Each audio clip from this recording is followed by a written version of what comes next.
तो क्या करना चाहिए? कोई हम पे इन्वेस्ट करने के लिए ही तैयार नहीं है और इंडिया पे हर एक मुल्क इन्वेस्ट करने के लिए तैयार है। भाई इस्लाम का नाम तो ले ही नहीं ना, पाकिस्तान तो उसके पीछे चलता है जो उसको पैसा दिखाता है। यहाँ तो मुस्लिम होने का तो कोई फ़ायदा ही नहीं है ना, मतलब इस्लामी ममालिक है लेकिन इस्लाम को कोई मतलब ना फॉलो कर रहा है। हमसे पीछे था इंडिया, जो कि अब बहुत फास्ट आगे चला गया, तरक्की डेवलप हो गई, तो इसलिए पाकिस्तान को भी चाहिए कोई मेहनत करे। और अस्सलामुअलैकुम, वालेकुम सलाम। आपका नाम? मनाहिल। मनाहिल, मेरा आज का सवाल ये है कि अगर हम सऊदीया की बात करें तो सऊदीया ने पाकिस्तान को कोई कंफर्मेशन नहीं दी, हालांकि पाकिस्तान ने इंतज़ार भी किया कि वो हमें डोनेशन भेजेंगे, फ़ंड भेजेंगे ताकि हम अपने मुल्क की जो इकोनॉमिकल सिचुएशन है बेहतर कर सकें। लेकिन सऊदीया ने पाकिस्तान को इग्नोर करते हुए तुर्की को वो एड भेज दी है। क्या कहना चाहते हैं कि अब पाकिस्तान क्या करेगा और पाकिस्तान को क्यों नहीं भेजी? क्योंकि पाकिस्तान चोर है, वो पहले भी मुल्कों से लिए जा रहा है। अब जैसे आप देख सकते हैं IMF से वो उधार पर उधार लिए जा रहे हैं, लेकिन कभी भी टाइम पे अदा नहीं करता, जिसकी वजह से हम लोग जो है बहुत सी हालात का शिकार हो जा रहे हैं। अभी जैसे इमरान खान को जेल भेजने की बात हुई तो ये भी कहते हैं कि IMF ने ऑर्डर किया था। तो हम लोग बेसिकली हमारा मुल्क खुद नहीं चल रहा, हमें दूसरे लोग चला रहे हैं। तो सऊदी अरब यही देख रहा है कि हम IMF के ग़ुलाम बनते जा रहे हैं। वो ऐसे मुल्क को क्यों सपोर्ट करेगा जो मतलब हम अमेरिका के हाथों बिके जा रहा है। तो आप खुद अगर वो हमें दे देता ये एड तो पाकिस्तान ने कहा था कि हम IMF से लोन नहीं लेंगे, लेकिन अब तो उसने हमें रिजेक्ट कर दिया। तो क्या IMF के पास जाएंगे, इसराइल के पास जाएंगे? हम तो हर किसी के सामने कटोरा फैलाने के लिए तैयार बैठे हैं। इसराइल के पास तो जाएंगे ही नहीं, ये तो है। इसराइल के पास जा रहे हैं, क्यों नहीं? रूथफोल्स फैमिली है, वहाँ से वो कर्जा ले रहे हैं, सबसे रिचेस्ट फैमिली है उसकी इसराइल की। अगर इसराइल से ले लिया तो फिर हम ख़त्म हो जाएंगे, हम तो नहीं कर सकते। लेकिन हमारे हुक्मरान तो नहीं ये सोच रहे कि हम ख़त्म हो जाएंगे, वो तो कहते हैं कि भाई ये भी काफ़ी ना, वो भी काफ़ी ना। फिर जब अपने काम की बात आती है तो सब काफ़ी अच्छे बन जाते हैं। लेंगे, छुप के लेंगे, सामने नहीं आ सकते, वरना वोट कैसे मिलेगा। लेकिन इलेक्शंस भी सर पे चढ़े हुए हैं। इलेक्शंस देख लें आप लोग, मुल्क में और पैसा लगेगा क्योंकि इलेक्शंस में पैसे लगते हैं, और साथ में पाकिस्तान डिफ़ॉल्ट है, क्राइसिस है, बहुत कुछ है। और इंडिया ने अभी रिसेंटली हमें कह लें कि 5000 टन वीट भेजी है। तो फिर तो इंडिया के साथ इंडिया से लेना चाहिए अब तो, क्योंकि आप देखें इंडिया भी ऊपर जा रहा है। हम तो शायद वाहिद मुल्क रह गए थे, पीछे रह गए है ना। इंडिया की तो हमसे GDP इतनी ज़्यादा हो चुकी है। पहले IMF से लिया, अब सऊदी अरब ने नहीं दिया, तो अब इसराइल के पास तो नहीं जा सकते, वोट हार जाएंगे, तो शायद अब इंडिया के पास जाए। अब शायद इसी बहाने दोस्ती हो जाए फिर।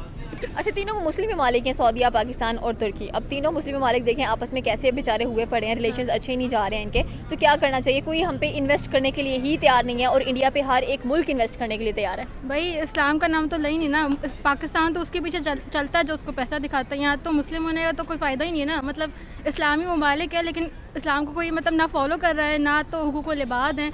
भाई हुकूक अल्लाह के बाद तो हुकूकुल इबाद आते हैं ना, वो तो फॉलो ही नहीं कर रहे, तो हमें कोई उधार कैसे देगा मुस्लिम वाले? वो तो हमें समझते ही नहीं इस काबिल।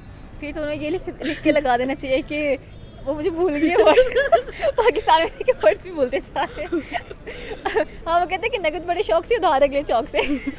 इंशाल्लाह देखे क्या होता है। Okay, thank you so much. वालेकुम सलाम। क्या हाल है सर आपका? ठीक ठाक, अल्लाह पाक करम। सर मेरा आज का सवाल ये है कि अगर हम सऊदीया की बात करें तो उन्होंने पाकिस्तान क्या कह लें कि कोई कंफर्मेशन नहीं दी फ़ंड्स वगैरह को लेकर, ताकि पाकिस्तान सोच रहा था कि अगर सऊदीया हमें फ़ंड्स देता है तो हम IMF को इग्नोर कर देते हैं। लेकिन सऊदीया ने पाकिस्तान को ही इग्नोर करके तुर्की की पहले मदद कर दी है और उसको 5 कह लें कि बिलियन डॉलर्स भेज दिए हैं। क्या कहना चाहते हैं कि पाकिस्तान अब क्या करेगा और फ्रेंडशिप का क्या होगा यहाँ पर?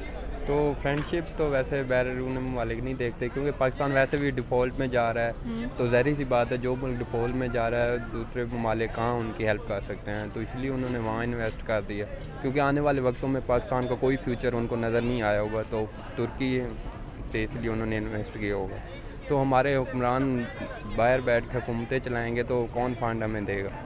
अच्छा, आपने कहा है कि वहाँ से इन्वेस्ट करना उनको अच्छा लगा क्योंकि वो जल्दी रिटर्न भी कर देंगे। पाकिस्तान डिफ़ॉल्ट हो रहा है, इसलिए पाकिस्तान को बिल्कुल जैसे दूध में से मक्खी को इग्नोर किया जाता है, बिल्कुल वैसे इग्नोर कर दिया पाकिस्तान को। तो पाकिस्तान फिर क्या करे? IMF के पास जा रहा है, इसराइल के पास जा रहा है, लेकिन पाकिस्तान को कोई सिचुएशन नज़र नहीं आ रही है। पाकिस्तान को फिलवक्त यही करना चाहिए, सबसे पहले तो लीडर अपना अच्छा एक सिलेक्ट करना चाहिए। एक लीडर सेलेक्ट करें और फिर उसको वोट दें, ठीक है। अभी ऐसे है कि अभी हुकूमत पाकिस्तान में और बाहर बैठ के हुकूमत कर रहे हैं, ऐसे कोई भी नहीं है। और फिर यही होगा, मुल्क अपना डिफ़ॉल्ट में जाएगा और भीख ही मांगेंगे। भीख तो हम लोग मांग रहे हैं, अब 75 ईयर्स हो गए हमें भीख मांगते हुए, लेकिन अभी तक हम लोग टोटली भीख मंगे बन चुके हैं। लेकिन हम भीख बिल्कुल मांग रहे हैं, लेकिन हमसे पीछे था इंडिया, जो कि अब बहुत फास्ट आगे चला गया, तरक्की डेवलप हो गया। तो इसलिए पाकिस्तान को भी चाहिए कोई मेहनत करे और लीडर को भी चाहिए कोई हम पे रहम कर ले। तो लेकिन मैं तो कहूँगा खान साहब को वोट दें। और खान साहब का यही कहना है, ये रोड, खान साहब रोड नहीं देखते। खान साहब कहते हैं कि हम फ्यूचर सिक्योर करना है तो हम अपने मुल्क के जो बच्चे रोडों पे सो रहे हैं, ये मांग रहे हैं, कूड़ा करकट उठा रहे हैं, इनको पहले इनका फ्यूचर सिक्योर किया जाए तो रोड खुद बन जाएगा। इसलिए खान साहब का कहना है, I can not take right decision, I take decision make then right. Khan साहब किसी के फैसले लेते नहीं हैं और वो अपना फैसला लेके उस पर अमल करते हैं। जब हुकूमत बाहर बैठ के किसी के फैसले लेके चलाएंगे तो फिर हुकूमत फिर डिफ़ॉल्ट ही होगी, फिर क्या करेगी? तो इलेक्शंस आने, फिर कौन कर्जा देगा, कौन हेल्प करेगा? फिर यही होगा, बाहर बैठ के एंजॉय करें अपना। वो तो एंजॉय कर रहे हैं। बाकी मुल्कों के फॉरेन मिनिस्टर भी देख लें, बाकी मुल्कों के प्राइम मिनिस्टर्स भी देख लें, प्रेसिडेंट्स भी देख लें, सारे अपने मुल्क में बैठे हुए हैं। हर कोई कह रहा है कि हमारी आवाम फैसिलिटेट हो, हमारी आवाम अच्छे तरीके से रहे, उनको कोई मसला मसाइल ना हो। यहाँ पर गैस पाइपलाइंस नहीं बनाई हम लोगों ने, गैसेस नहीं आ रही हैं, बिजली नहीं आ रही हैं। गैस पाइपलाइन कैसे बने? वो पहले टूर अपने कर लें, फिर गैस पाइपलाइन बनेगी। जो बजट मिलता है पाकिस्तान को वो बाहर लेके जा रहे हैं। इसलिए अगर थोड़े से टाइम में मैंने न्यूज़ देखी है, अमेरिकन न्यूज़, उसमें बताया जा रहा था वर्ल्ड रिकॉर्ड था कि खान साहब ने थोड़े से टाइम में काफ़ी जो है कर्जा उतार दिया पाकिस्तान का। तो इसलिए वो देखा जाए, खान साहब कहते अगर मैं भी बाहर जाना चाहता तो मैं भी जा सकता था, मैंने पहले अपने मुल्क को ठीक करना है, फिर मैं भी बाहर के टूर लगाऊंगा। इसलिए अगर हुकूमत करनी है तो अपने मुल्क में रह के करे तो फिर सब मुल्क भी ओके होगा, कोई भीख भी नहीं मांगेगा, कोई रोडों पे भी नहीं आएगा। Okay, thank you so much. अस्सलामुअलैकुम। वालेकुम सलाम। आपका नाम? दिलावर हसन। दिलावर, मेरा आज का सवाल ये कि अगर हम बात करें इस वक्त सऊदीया की, तो पाकिस्तान उससे एड तलब कर रहा था, लेकिन उसने पाकिस्तान को टोटली इग्नोर करते हुए तुर्की को एड भेज दिया है। क्या कहना चाहते हैं कि पाकिस्तान को क्यों रिजेक्ट किया गया? क्योंकि जो तुर्की के हालात है वो पाकिस्तान से ज़्यादा डेंजरस हैं। उधर ज़लज़ला आया हुआ है और जिसकी वजह से लोगों की बहुत ज़्यादा तबाही हुई है, बहुत ज़्यादा नुकसान हुए हैं। तो इस वजह से मैं तो यही कहूँगा कि सऊदी अरब ने सही फैसला किया है। सऊदी अरब ने कैसे सही फैसला कर लिया? देखिए, तीनों मुस्लिम ममालिक हैं, अब तीनों मुस्लिम ममालिक आपस में अनबन होगी इस चीज़ को लेकर कि भाई पाकिस्तान इंतज़ार कर रहा था कि सऊदीया हमें कुछ ना कुछ कहे, लेकिन अब फिर हमें IMF के पास जाना पड़ेगा। क्योंकि पाकिस्तान के जो हालात हैं वो तुर्की से बहुत ज़्यादा बेहतर हैं। ये अभी भी इसकी इकानमी ऊपर जाएगी, ये चंद दिनों के लिए या चंद माह के लिए ऐसे हालात पैदा हुए हैं, जबकि एक दोबारा मुकम्मल तौर पे जो नुकसान हुए हैं तुर्की में, बिल्डिंगें तबाह हो गई हैं और लोगों का जानी बहुत ज़्यादा नुकसान हुआ है, उसे दोबारा रिस्टोर होने के लिए बहुत टाइम लगेगा एज़ कम्पेयर टू पाकिस्तान। तो पाकिस्तान फिर क्या करे? आपने कहा कि चले तुर्की को भेज दिया, अच्छा किया, क्योंकि इसके हालात पाकिस्तान की निस्बत बहुत ज़्यादा ख़राब नज़र आ रहे हैं, क्योंकि वहाँ पर अर्थक्वेक आया हुआ है। अब पाकिस्तान क्या करेगा? पाकिस्तान को IMF के पास जाना पड़ेगा या बाकी कोई और रास्ता निकालना पड़ेगा, ताकि इलेक्शंस भी आ रही हैं, इलेक्शन में तो पैसे लगने हैं। और पाकिस्तान अपनी एक्सपोर्ट जो है वो उसको तेज़ी दे, उसका रेट बहुत ज़्यादा करे, जिसकी वजह से पाकिस्तान को बेनिफिट्स हो सकता है। और बहुत ज़्यादा लोग जो हैं बेरोज़गार हैं, उनके लिए फैक्ट्रियाँ वगैरह बनाई जाएँ, तो इस वजह से पाकिस्तान आगे जा सकता है। पाकिस्तान आगे जा सकते हैं, लेकिन यहाँ पर देखा जाए तो जो टेक्नो की कंपनी थी, उसके पास रॉ मटेरियल नहीं था और वो भी पाकिस्तान को छोड़कर 2 दिन में सीज़ होने वाली है। तो किस तरह से पाकिस्तान की जो इकॉनमी है वो बेहतर हो सकती है?